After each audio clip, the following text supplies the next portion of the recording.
నెక్సిట్ తో IT job పక్కా 5 లక్షల challenge programme లో చేరండి. 100% ప్లేస్మెంట్ సపోర్ట్ తో కేవలం 100 రోజుల్లో ఉద్యోగం తెచ్చుకోండి. 5 లక్షలు.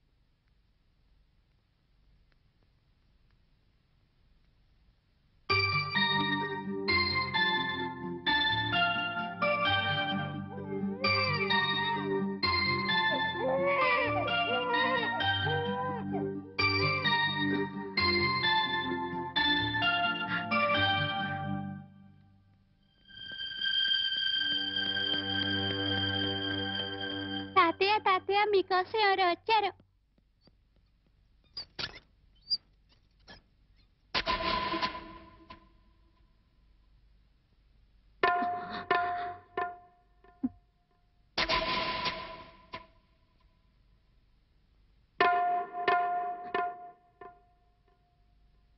ఎవరమ్మా నువ్వు?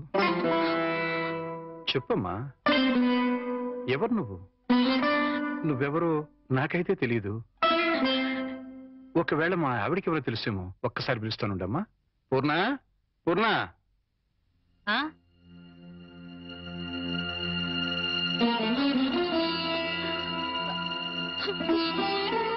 ఎవరమ్మా నువ్వు అంటే సమాధానం చెప్పడం లేదు.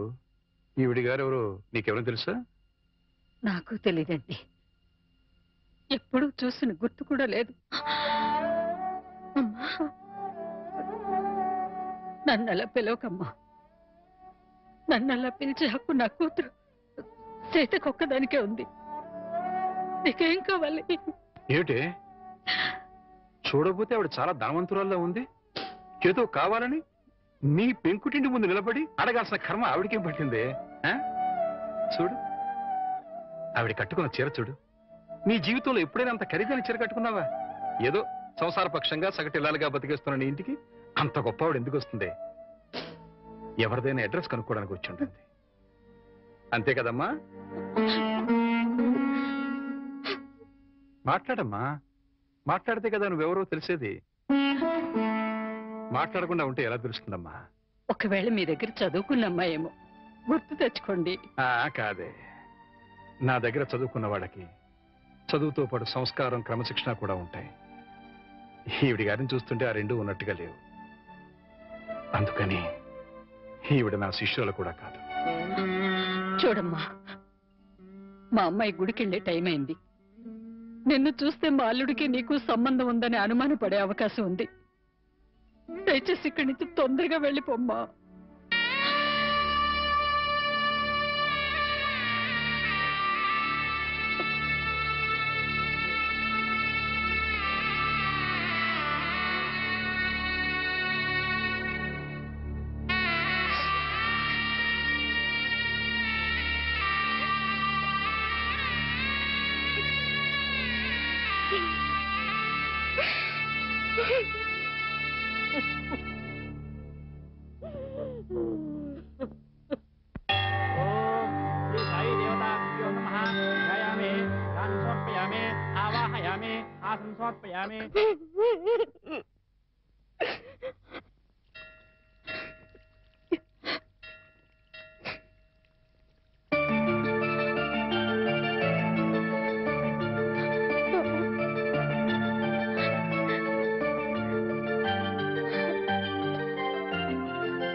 ఏంటి ఇక్కడికి తగలబడ్డావు? నా బాబుని ఎత్తుకుపోదావనా? మా ఆయన్ని లేపుకుపోదావనా? నా ఇంటికి వచ్చినా మా వారితో మాట్లాడినా నరికి పోగులు పెడతాను. సీత, నా మాట కాస్త వింటావా? ఏంటే నీ మాట వినేది? నీలాంటి బజారు దాని మాటలు వినాల్సిన అవసరం నాకు లేదు. ఏ మొహం పెట్టుకుని ఈ ఊరికొచ్చావే? సిగ్గులేని జన్మ. ఎందులో పడి చావాల్సింది.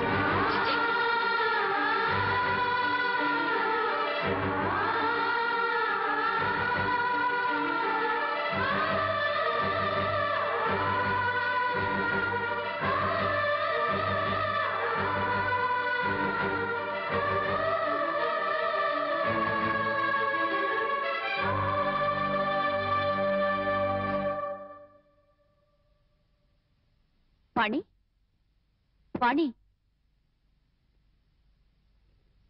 నువ్వు మా ఇంట్లో ఉన్నావని తెలిసి మీ అమ్మ నాన్న వచ్చారు. లోపలికి రమ్మని ఎంత పిలిచినా రావట్లేదు. నీతో మాట్లాడి వెళ్తామని బయటే నుంచున్నారు. నువ్వు వెళ్ళి మాట్లాడిరా.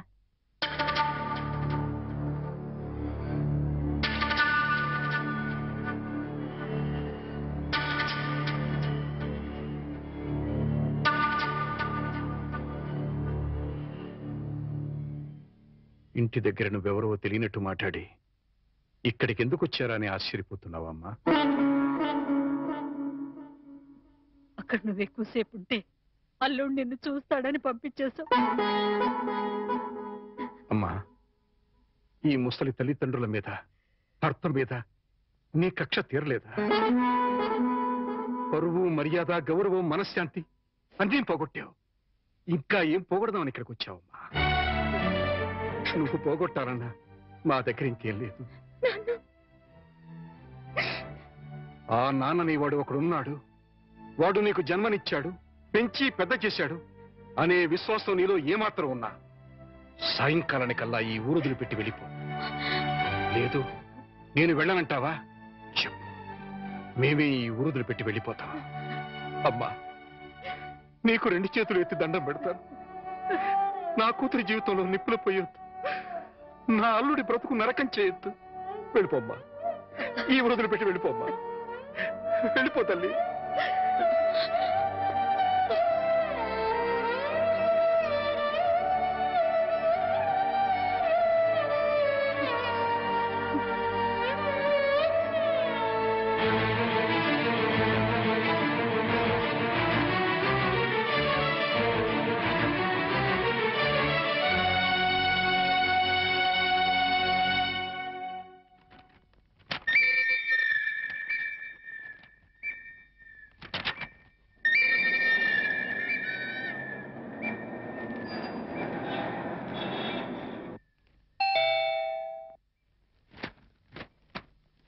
ఎవరు? ఏంటి, బాణి వచ్చిందా? వచ్చింది. ఏ మొహం పెట్టుకుని తిరిగి వచ్చావని చెడామడ తిట్టి పారేశాను. అంతేకాదు, ఏం మహాతల్లి, మా ఆయన లేపుకుపోదామని వచ్చావా అని అడగాల్సిన 4 మాటలు అడిగి దులిపి పారేశాను. సరే సరే, అసలు ఎందుకు వచ్చిందో అడిగావా? ఆవిడ గారు ఎందుకొస్తే మాత్రం నాకెందుకని అడగలేదు. నీకు బుద్ధుందా? ఎన్నేళ్ల తర్వాత వచ్చిందంటే పాపం ఏదో కష్టం ఉంటే వచ్చుంటుంది. ఎందుకు వచ్చిందో, ఏ పని మీద వచ్చిందో కనుక్కోకుండా పంపించేస్తావా? ఇది మరీ బాగుంది. మధ్య నా మీద వస్తారేమిటి? సరే, బాణి వచ్చిన విషయం నాకెందుకు చెప్పలేదు? నేనే చెప్పొద్దన్నాను బాబు. అది మళ్ళీ నీ కంటపడితే గతం నీకు గుర్తుకొస్తుందని, ప్రశాంతంగా ఉన్న నీ మనసు మళ్ళీ పాడైపోతుందని నేనే చెప్పొద్దన్నానయ్యా. మామయ్య, పోనీ వాణి ఎక్కడుందో తెలుసా? మా ఇంట్లో ఉంది. ఇంతకు మునిపే మా ఇంటికి వచ్చింది. ఎప్పుడు కళకళలాడుతుండే ఆ మొహంలో కళకాంతులు లేవు. మనసులో పశ్చాత్తాపం, మాటలో పశ్చాత్తాపం, ముఖంలో పశ్చాత్తాపం. తను చేసిన తప్పును తలుచుకుని కుళ్ళి కుళ్ళి ఏడుస్తోంది. నీతో ఒక్క మాట చెప్పినమని నన్ను పంపించిందయ్యా. ఇంకో అరగంటలో ట్రైన్కి వెళ్ళిపోతున్నాను అంకుల్. శాశ్వతంగా వెళ్ళిపోతున్నాను. ఇంకెప్పుడు ఎవరికి కనిపించను. ఒక్కసారి ఆయనతో మాట్లాడాలి, తీసుకురావు అని ఆ బిడ్డ దీనంగా అడుగుతుంటే కడుపు తరుక్కుపోయిందయ్యా. చేతకాక చిన్న పిల్లల్ని ఏడ్చేశాను. రామారావు, వాణ్ణి తను పోగొట్టుకున్న స్థానాన్ని సంపాదించుకోవాలని అనుకోవటం లేదు. తనకు ఆశ కూడా లేదు. కేవలం నిన్ను కలుసుకోవాలని, మాట్లాడాలని తపన. మళ్ళీ జీవితంలో అవకాశం వస్తుందో రాదోనన్న ఆరాటం. అమ్మను కానీ, నాన్నను కానీ, కనీసం తన కన్న బిడ్డను కానీ చూడాలనుకోవటం లేదు. కేవలం నిన్ను చూడాలనుకుంటుంది, నీతో మాట్లాడాలనుకుంటుందయ్యా. ఆలోచించుకునే వ్యవధి లేదు రామారావు. అమ్మాయి వెళ్ళిపోవడానికి టైం అయిపోతుంది. నువ్వు తనను క్షమించినా క్షమించకపోయినా పర్వాలేదయ్యా. ఆ అమ్మాయి క్షమించమని నిన్ను ఒక్కసారి అడగడానికి అవకాశం ఇవ్వు రామారావు. Please please. సీత, నీ వాణితో మాట్లాడొస్తాను. ఆగండి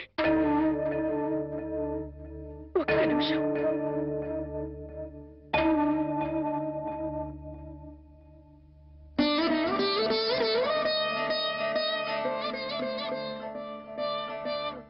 ఆడవాళ్ళెవరొచ్చినా పసుపు కుంకుమ పెట్టి పంపడం ఈ ఇంటి ఆనవాయితీ.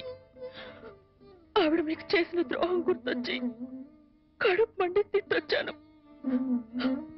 ఈ చీర పెట్టి వీడుకోలు చెప్పిరండి.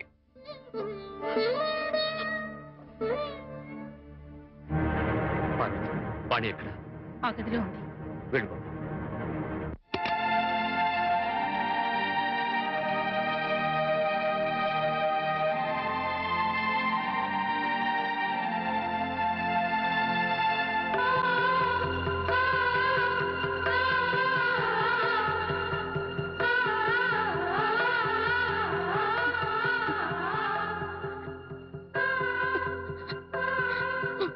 వాణి బాగున్నావా?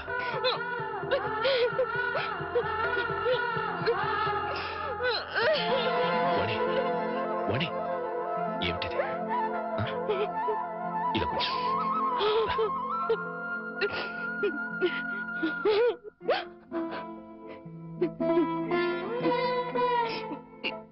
ఏమండి, మీతో ఎంతో మాట్లాడాలని ఉందండి, కానీ ఇప్పుడు నాకు టైం లేదు.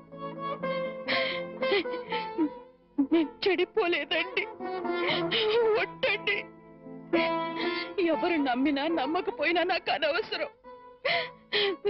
మీరు ఒక్కరు నమ్మితే నాకు అదే చాలండి. నమ్ముతున్నారు కదా? నమ్మకపోతే నిన్ను చూడటానికి వచ్చేవాడిని కాదు. చాలండి, ఇప్పుడు నాకెంతో తృప్తిగా ఉంది. ఏమండి, ఎవరూ లేని ఒంటరి దాన్ని అయిపోయానండి. వెళ్ళే ముందు ఒక్కసారి మీ ఒళ్ళో పడుకుని నాకు మీరున్నారనే తృప్తితో వెళ్ళిపోతానండి. ఒప్పుకుంటారు కదా?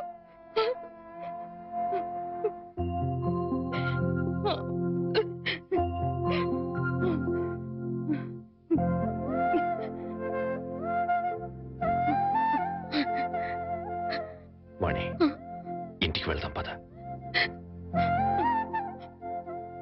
అందరూ లేచిపోయిందని నిందలు వేసిన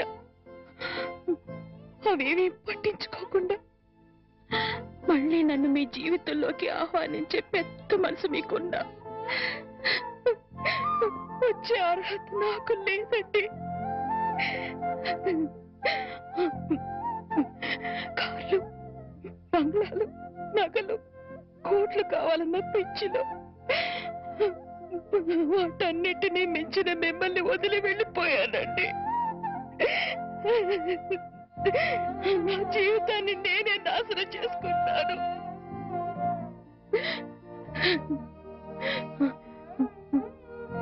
మళ్ళీ ఇంకో జన్మంటూ ఉంటే మీ భారీగానే పుడతానండి. ఆ జన్మలోనైనా అందరూ మెచ్చుకునే భార్యగా జీవితాంతం మీతో కలిసి జీవించాలని కోరుకుంటున్నానండి. ఇక హాయిగా వెళ్ళిపోతానండి.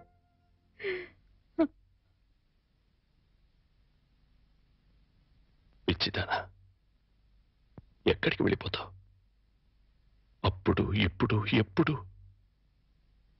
నా హృదయంలో నీ స్థానం ఒక్కటే. పదమన్నిటికి వెళ్తాం, అక్కడ అందరూ కలిసి ఉండొచ్చు. సీత నేను ఒప్పిస్తాను అన్నట్టు సీత నీకు చీర పంపించింది. ఇదిగో చూడు వాణి, సీత నీకు చీర పంపించింది వాణి. వాణి వాణి